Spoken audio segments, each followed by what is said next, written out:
El licenciado Ramón Antigua Brito es el pues administrador general de la jurisdicción inmobiliaria.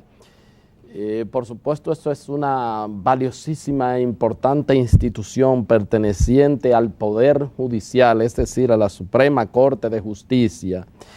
Y pues para que empoderar un poco a la ciudadanía y a la población en tiempos que se habla mucho de planes de titulación y bueno, y la importancia que tiene pues la propiedad inmobiliaria como base de sustentación de casi todas las actividades económicas, ya sea pues por el área de las construcciones, pero la misma agricultura, en fin, todo lo que signifique pues la tierra en sentido general y de edificios, etcétera, etcétera. Pero vamos a esperar que sea el licenciado Ramón que nos nos ayude un poco pues al campo, al radio de acción de esta institución.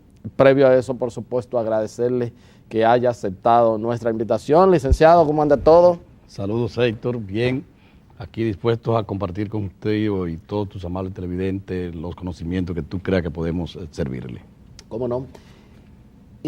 Bueno, ¿cuál es el papel clave y fundamental de la jurisdicción inmobiliaria, apéndice de la Suprema Corte de Justicia? La jurisdicción inmobiliaria, tal como tú le defines, un apéndice, es una parte, es la propia jurisdicción que tiene que trabajar el derecho inmobiliario, el derecho de propiedad, el derecho de la tierra, como generalmente llama el ciudadano común. Y la jurisdicción inmobiliaria, en que en su momento generalmente se conocía como el Tribunal de Tierra, está regulada y es responsabilidad del cumplimiento de la Ley 10805 que crea la propia jurisdicción inmobiliaria. Y esta Ley 10805 que crea la jurisdicción inmobiliaria junta los tres grandes órganos que son los que operativizan el cumplimiento de esta ley. Es el caso de la Dirección Nacional de Mensura Catastral, que es el estamento de la jurisdicción inmobiliaria responsable de individualizar, especificar el lugar exacto donde se encuentra el derecho que habrá de ser adjudicado al propietario. Los tribunales de tierra, que tiene el Tribunal Superior de Tierra, 3 tribunales en el país superiores de tierra, aunque la ley también establece que en el futuro habrán de ser 5 tribunales superiores de tierra, y los tribunales de jurisdicción original, que pasan a ser, como su nombre lo indica, el primer grado dentro de la aplicación del derecho inmobiliario. Y para la publicidad de este derecho, entonces, la ley 10805 crea la Dirección Nacional de Registro de Títulos, órgano que se encarga entonces de publicitar, de dar a conocer, de consignar ese derecho que ha consignado, que ha establecido ya o ha concedido el tribunal después de haber cumplido con los procesos. Y entonces esta ley 10805, por demás, en su artículo 4, crea la Administración General de la Jurisdicción Inmobiliaria, que es el organismo dentro de esta estructura responsable de viabilizar, facilitar, operativizar el cumplimiento del trabajo, de la responsabilidad y la competencia de estos 3 órganos que hemos definido. ¿Cómo no? ¿Cómo no? Bueno, el magistrado juez presidente de la Suprema Corte de Justicia, el doctor Mariano Germán Mejía, se quejó amargamente de que es uno de las instancias del Poder Judicial que había sufrido, que había tenido más lentitud, más retraso, que había avanzado menos. Y se quejaba también amargamente porque pues se había dotado de una considerable cantidad de recursos y que no se entendía por qué seguía siendo como una especie de cenicienta de la Judicatura Nacional. Antes de la ley 10805 publicada lógicamente en el año 05, el derecho inmobiliario se manejaba por la ley 1542.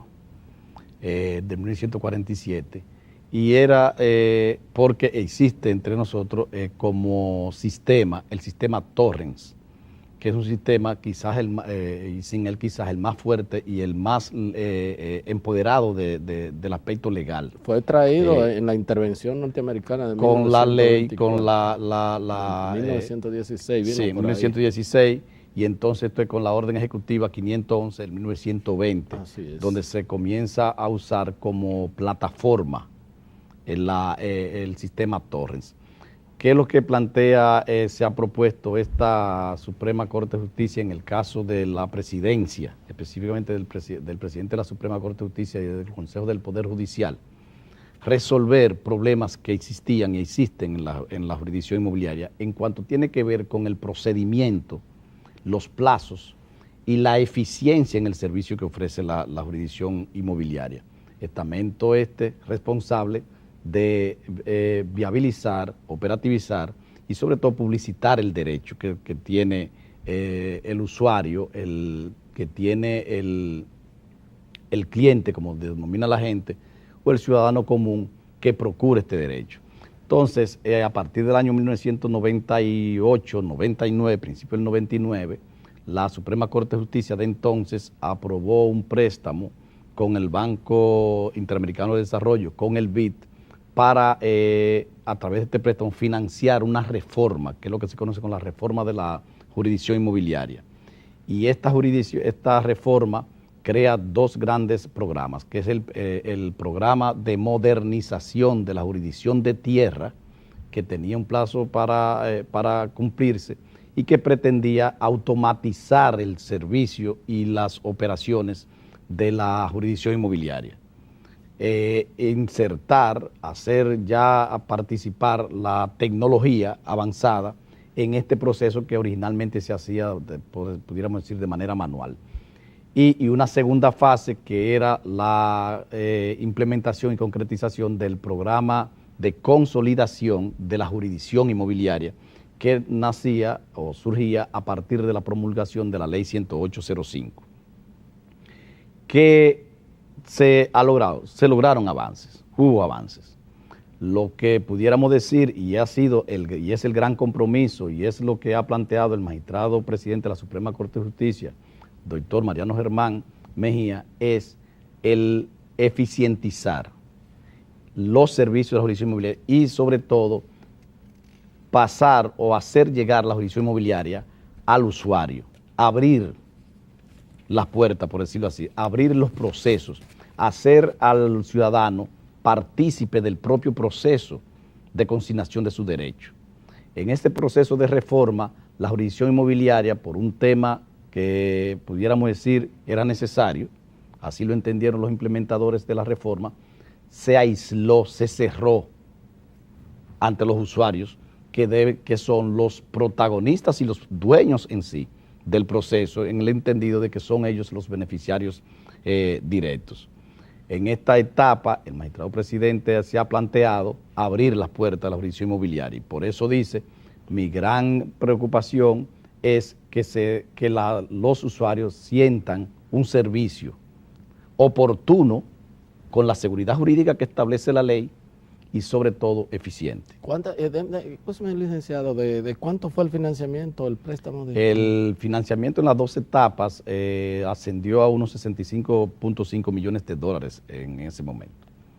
Fueron, como les decía, en dos etapas. Una primera etapa en la que ascendió a 40 millones de dólares por el BID y una contrapartida de la Suprema Corte de Justicia y de luego un préstamo de 10 millones de dólares más para completar el proceso. Y realmente con 65 millones de dólares ese fue el costo de la reforma. Esa institución no pudo ponerse a tono con los demás instancias de la Judicatura Nacional, porque estamos hablando de una cantidad de dinero considerable y no estamos hablando tampoco de que es algo si bien es cierto que aquí hay un problema mayúsculo en eso, pero tampoco era para que con una cantidad de dinero así, de 65 millones de dólares, estamos hablando de mucho más de 2.000 millones de pesos, y para que todavía tengamos dificultades. Y en términos tangibles, ¿qué se avanzó con eso? O sea, ya yo veo por qué el magistrado Mariano Germán pues se quejaba. ¿Cuál fue el avance con ese financiamiento? En sus primeras intervenciones ante la opinión pública, el magistrado presidente planteó que había, y es así, que hubo algunos avances, lógicamente. La queja, si se puede decir, y es el compromiso que ha asumido y que hemos asumido por mandato del magistrado presidente de la Suprema, es el de avanzar aún más ese proceso de desarrollo de la jurisdicción inmobiliaria. Hubo avances, como es natural, pero entendemos que no lo que pudo haber esperado la sociedad, y sobre todo lo que pudieron haberse alcanzado con una inversión a esos niveles de ese tipo. Ahora mismo nosotros estamos trabajando arduamente en la implementación de procesos mucho más ágiles que le permitan al usuario de la jurisdicción inmobiliaria tener mayor oportunidad, porque la oportunización de estos procesos es lo que permite realmente un cumplimiento a la ley y a la propia jurisdicción inmobiliaria. Como principio hemos establecido que una justicia tardía es una denegación de justicia.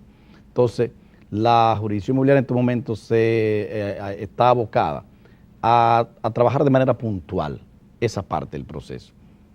Ser oportuno en la respuesta del servicio que ofrece la jurisdicción inmobiliaria. Dar la oportunidad al usuario de que pueda accesar a través de los sistemas tecnológicos establecidos y que estamos implementando a su vez para poderle dar seguimiento a los procesos de su expediente, saber, conocer desde su propia casa, desde su propio sistema o computadora, cuál es el estatus dentro del proceso de su expediente. Y cuentan también con muchos recursos, como se contó esa vez con los 65 millones. No. Los recursos de los que se dispone para la jurisdicción inmobiliaria son los propios del presupuesto que se le aprobó a la Suprema Corte de Justicia a principios de año. O sea, no tenemos préstamo, por eso estamos, y es la gran preocupación del magistrado presidente, justamente el que hay que hacer lo que hay que hacer con los recursos limitados con que se cuenta. Optimizar. Esa es nuestra gran limitación. Optimizar esos recursos. Esos recursos. Y bueno, pues se están logrando esas metas. Sí. La percepción, la respuesta, la retroalimentación que estamos teniendo los usuarios es que las cosas han estado cambiando. Sobre todo porque nosotros hemos elegido cuatro ejes estratégicos de cara a resolver los graves problemas. Lo que tiene que ver con la eficiencia operativa, la excelencia en el servicio, la garantía de la seguridad jurídica y sobre todo un eje estratégico que es de la comunicación como método, porque entendemos que en la medida en que el usuario conoce a tiempo de cuál es el estatus de su expediente, en esa medida va creando un estado de satisfacción respecto al servicio que procura ante la jurisdicción. Sí, sabe a lo que se tiene y sabe lo que está, porque ahí todo ese tiempo que se pierde, eso significa mucho dinero.